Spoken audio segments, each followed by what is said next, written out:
thought we could do another deep dive on some hardcore technical accounting. And so I have another article from the Journal of Accountancy entitled SEC Amends Disclosure Rules for Acquisitions and Disposals. And so what it is that the SEC, the Securities and Exchange Commission, has published guidance that they are going to be changing the rules for the disclosure footnotes for both acquisitions and disposals. The changes are intended to improve information for investors and facilitate more timely access to capital, and also to reduce the cost of preparing the disclosure. And so what they're specifically doing is that there is a portion of the footnote for disclosing an acquisition or a disposal in which there's a test called the investment test. And this is where I might need you guys to jump in, but my understanding of it is that there's a test called the investment test in which they're going to change it to where the numerator of that test will be focused on aggregate worldwide market value when available, as opposed to the book value of the company being acquired or disposed of. And the whole substance of the change is to try to avoid the measurement mismatch that happens when you're comparing sale price to book value on a set of assets as they're getting bought through an acquisition or a disposal. And so I'm not sure that I've maybe worded it to the best, in the best way, but that's the idea. And I guess I just wanted to talk through the change a little bit and see if you guys think it's a change that makes sense. Well, this is the face I make when I read anything that's issued by the SEC, because my brain hurts like half the time when I read that stuff.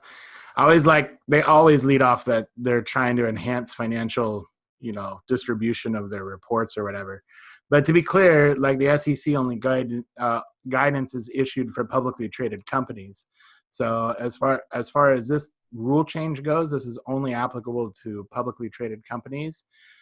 True. But it is kind of a barometer of, like in the past, private companies and such have gleamed onto what SEC says, and kind of, it's why you always hear about the 3-year auditor rule in nonprofits. They always want to switch auditors every 3 years. It came up in some meeting one time that it was a good idea. It was postulated, but never, accepted. But for some reason, it got in the zeitgeist of the public. So it's not that these things won't or can't affect private businesses or nonprofits or anything like that. But often these rules are for very large companies that are publicly listed. So, and the other funny part that I found of the proclamation was that it was supposed to reduce the cost of preparing the footnote. And I think this is the first change there was in 30 years, I can guarantee you that most of those footnotes are copy and pasted from the year before. And the cost of continuing to do the footnote in the same way, and the worksheets that are set up around it, and the accounting around it is been in place for 30 years. Now you're making a change and you're saying it's to reduce the cost of putting together the footnote. I have a feeling that it's probably going to cost quite a bit more over the next year or so, because people are going to have to change the way they're doing the footnote and the calculation. So I don't know.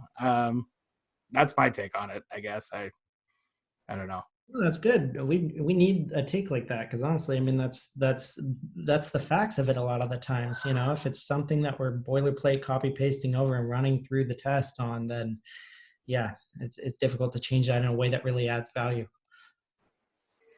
Yeah, I mean, yeah, it's like way to go, Charlie, with such a technical topic. Like I really have I have really no perspective on this whatsoever. I mean, I think the gist of it is it comes down to doing the test a different way means that the disclosure would happen more often or less often, or it would line up with when they think that the disclosure should happen, kind of thing, right? Which is, yeah, that's what it is. These are academic arguments that they kind of look at, they research, they kind of say, okay, what is the information value of doing this in a different way? And then they make this rule change. And then for the next 10 years, academics will study, like, how did this rule change actually change what companies disclosed?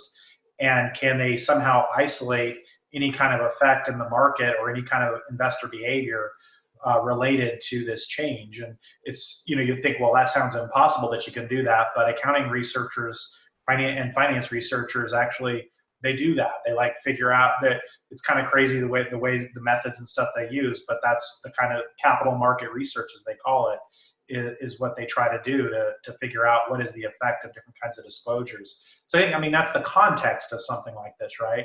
And I just want to kind of, I want to enhance something of what AJ said about the SEC rules being only applicable to the public companies. And that's, basically that's the right idea.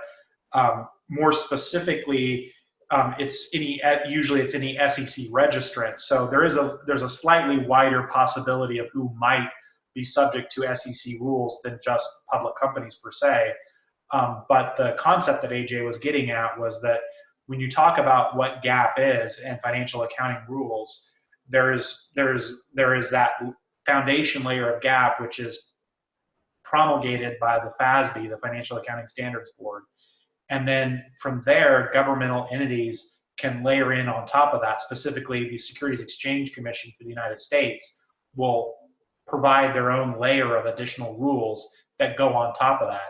So like when I said, way to go, Charlie, about defining some very technical specific rule, I mean, this is a very narrow application kind of thing in that sense, because we're talking about a rule that is part of the SEC's application layer to the financial reporting standards. So it would only, as AJ said, it would only apply to SEC registrants. So yeah, I don't have any off the cuff reaction to it other than providing that just the context of, as AJ did, why they might make these kind of changes, whether in practice that kind of change does what they think it does, and how do they go about deciding to make a change like this. It's through kind of research and thinking about if that would enhance the public's information to make better investment decisions. And then how do they go about researching whether it was effective? Like I said, for the next 10 years, there'll be research done on seeing if they can isolate changes in data or information that occurred as a result of this, people reporting differently under this rule. That's all I can add. Sorry. Well, I just want to thank you for cleaning up my $5 truck stop footnote of what the SEC is.